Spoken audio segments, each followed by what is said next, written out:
She had tried everything, different soil, different pots, different corners of the garden. She had followed every instruction she could find, spent money on fertilizers she could barely pronounce, and stood over her rose plants with the kind of desperate attention usually reserved for sick children. And every single time, the same result. Weak stems, yellowing leaves, flowers that bloomed once, briefly, like they were apologizing, and then never came back.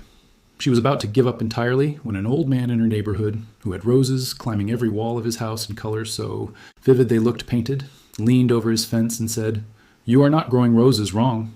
You just don't know their secrets yet." That sentence changed everything, because roses are not difficult plants. They are misunderstood plants. And there is a profound difference between those two things. The people who grow roses that stop traffic, roses that bloom in waves all season, roses so healthy they look like they belong in a royal garden. Those people are not doing more work than everyone else. They are doing different work. They know things that most casual gardeners were never taught, things that nurseries don't print on the little plastic tag that comes with the plant. Things passed down between serious growers in quiet conversations, the way trade secrets move, slowly, selectively, and only when someone is ready to listen. So let's go through them. Not as a checklist, not as a set of instructions, but as a way of genuinely understanding what a rose plant needs to become extraordinary. Because once you understand the why behind each secret, you will never look at your garden the same way again.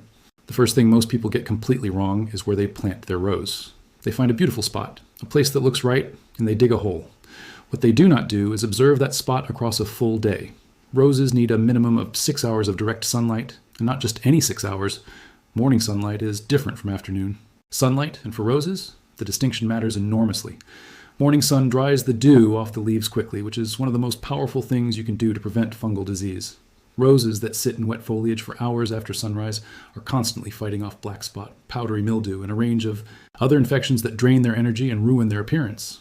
Afternoon sun, in very hot climates, on the other hand, can scorch petals and stress the plant during its most vulnerable hours.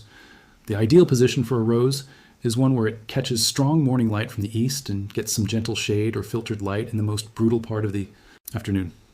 This single adjustment, choosing location not by aesthetic but by sun pattern, is responsible for more gardening transformations than almost anything else.